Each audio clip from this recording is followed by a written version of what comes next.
Saudara-saudari yang terkasih di dalam nama Tuhan Yesus Kristus, pada saat ini kita akan mendengarkan nas khotbah pertangyangan bagi kita yang tertulis di dalam Yohanes 4 ayat 4 sampai ayat yang ke-14. Demikian dikatakan, ia harus melintasi daerah Samaria. Maka sampailah ia ke sebuah kota di Samaria yang bernama Sikar, dekat tanah yang diberikan Yakub dahulu kepada anaknya Yusuf. Di situ terdapat sumur Yakub. Yesus sangat letih oleh perjalanan, karena itu ia duduk di pinggir sumur itu. Hari kira-kira pukul 12. Maka datanglah seorang perempuan Samaria hendak menimba air. Kata Yesus kepadanya, berilah aku minum, sebab murid-muridnya telah pergi ke kota membeli makanan. Maka kata perempuan Samaria itu kepadanya, masakan engkau seorang Yahudi minta minum kepadaku seorang Samaria? Sebab orang Yahudi tidak bergaul dengan orang Samaria. Jawab Yesus kepadanya, jika engkau tahu tentang karunia Allah dan siapakah dia yang berkata kepadamu, berilah aku minum, niscaya engkau telah meminta kepadanya dan ia telah memberikan kepadamu air hidup. Kata perempuan itu kepadanya, Tuhan, engkau tidak punya timba dan sumur ini amat dalam. Dari manakah engkau memperoleh air hidup itu? Adakah engkau lebih besar daripada bapa kami Yakub yang memberikan sumur ini kepada kami dan yang telah minum sendiri dari dalamnya, ia serta anak-anaknya dan ternaknya? Jawab Yesus kepadanya, barang siapa minum air ini, ia akan haus lagi. Tetapi barang siapa minum air yang akan kuberikan kepadanya, ia tidak akan haus untuk selama-lamanya. Sebaliknya, air yang akan kuberikan kepadanya akan menjadi mata air di dalam dirinya yang terus-menerus memancar sampai kepada hidup yang kekal. Demikianlah firman Tuhan bagi kita.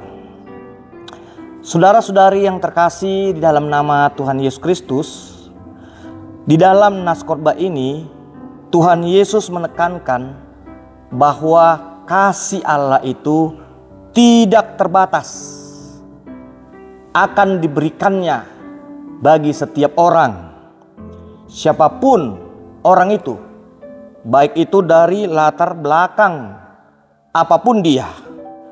Allah tetap setia menyalurkan kasih-Nya melalui pernyataan Yesus kepada seorang perempuan Samaria dengan mengatakan Allah telah memberikan kepadamu air hidup.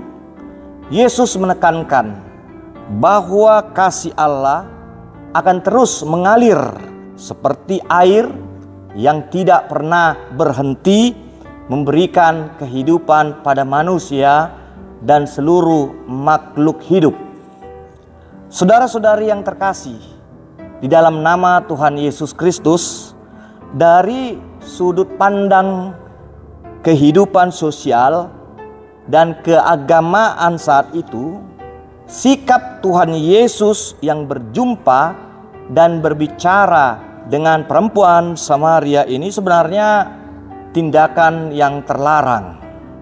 Karena pada kehidupan keagamaan dan sosial saat itu tidak diperbolehkan seorang dari bangsa Yahudi berjumpa ataupun berbicara dengan orang Samaria.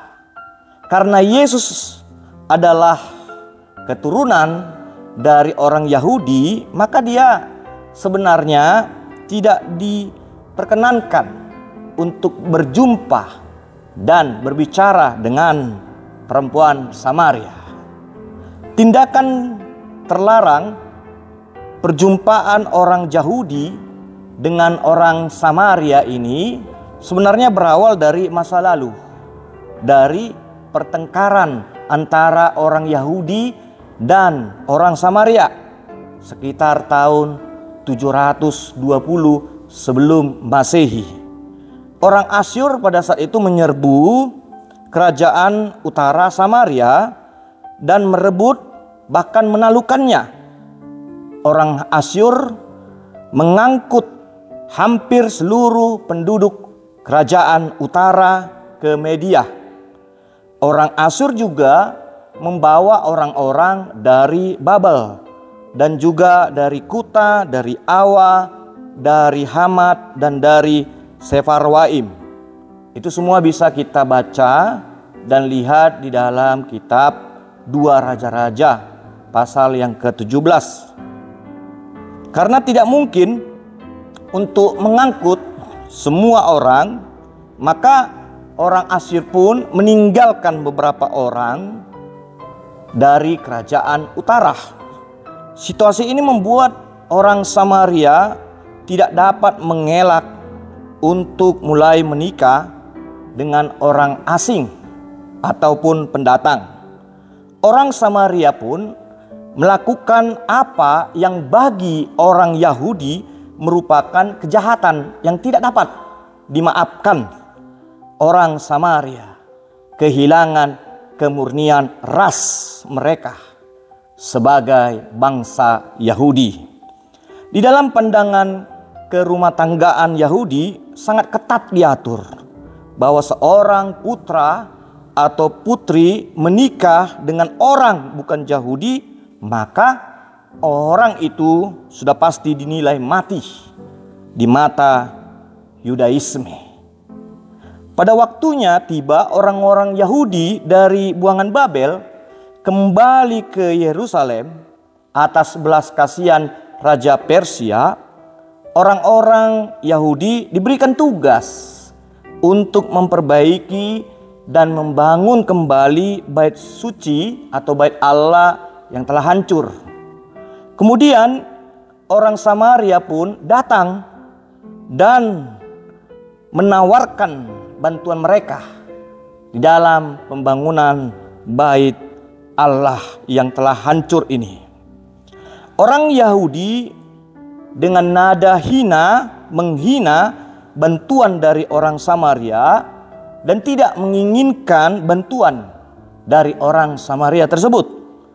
Orang Samaria dinilai telah kehilangan kemurnian mereka, kehilangan warisan Yahudi mereka, sehingga mereka tidak memiliki hak untuk ikut serta di dalam pembangunan kembali bait Allah atau rumah Tuhan. Karena merasa sakit hati dengan penolakan ini, orang Samaria pun berbalik terhadap orang-orang Yahudi di Yerusalem sampai pada tahun 450 sebelum Masehi. Pertengkaran terus terjadi bahkan sampai pada zaman Yesus. Saudara-saudari, sebenarnya Yesus tidak menghendaki adanya lagi pertengkaran di antara sesama manusia, di antara orang Yahudi dan orang Samaria. Kehadiran Yesus di hadapan perempuan Samaria hendak menyatakan kasih pada semua orang. Beberapa orang mungkin mempertanyakan tindakan Yesus mengapa harus berjumpa dan berbicara kepada perempuan Samaria ini. Karena Yesus ingin memperbaiki hubungan manusia dengan sesamanya yang telah rusak. Yesus tidak ingin kita bertengkar dengan sesama kita oleh karena adanya kesalahan atau juga kekurangan yang kita perbuat di masa lalu. Saudara-saudari, setiap orang pasti pernah melakukan kesalahan dan kekurangan di hadapan sesamanya. Tidak ada manusia yang sempurna juga di hadapan Tuhan Allah kita. Kehadiran Yesus menyatakan kehadiran Allah yang memberikan air kehidupan adalah pernyataan Tuhan Allah sendiri yang akan hadir menyerahkan dirinya di dalam diri Yesus untuk menebus dosa manusia. Air kehidupan yang diberikan kepada kita adalah bukti bahwa kasih Allah tidak akan pernah berhenti diberikannya bagi hidup kita. Bahkan dengan pengorbanan nyawanya, Allah akan mengampuni dan menghapus dosa-dosa kita. Saudara-saudari, air kehidupan yang dinyatakan Allah bagi kita berbeda dengan air yang diambil oleh perempuan Samaria dari sumur Yakub. Air yang diambil dari sumur Yakub adalah air fisik yang secara harfiah memang bisa menghilangkan dahaga jasmani. Sifat sementara dari air ini hanya memberikan kepuasan sementara. Setelah air ini diminum, tentu orang akan haus lagi. Ketergantungan orang harus terus-menerus datang ke sumur untuk mengambil air. Air ini melambangkan kebutuhan jasmani dan usaha manusia untuk memuaskan kebutuhan hidupnya. Sedangkan air kehidupan yang ditawarkan Yesus adalah air spiritual yang melambangkan kehidupan kekal dan hubungan kita dengan Allah. Sifat kekal air ini memberikan kepuasan yang kekal juga. Orang yang meminumnya tidak akan pernah haus secara rohani. Air kehidupan ini menjadi mata air yang bersumber dari Allah di dalam diri orang yang mau menerimanya, memancarkan sampai kepada hidup yang kekal. Air ini melambangkan anugerah Allah dan keselamatan Allah yang diberikannya melalui Yesus Kristus. Saudara-saudari, ketika seseorang melakukan tindakan kejahatan, mereka mungkin merasa terdorong lagi untuk melakukan lebih banyak lagi kejahatan, untuk menutupi kesalahan mereka atau juga untuk membalas dendam. Dosa adalah perbuatan jahat yang memisahkan manusia dari Allah. Dosa melanggar hukum Allah dan merusak hubungan kita dengan sesama kita dan juga hubungan kita dengan Allah. Yesus Kristus datang untuk memberikan air kehidupan bagi kita dengan menebus dosa-dosa kita manusia dan memulihkan hubungan kita dengan Allah.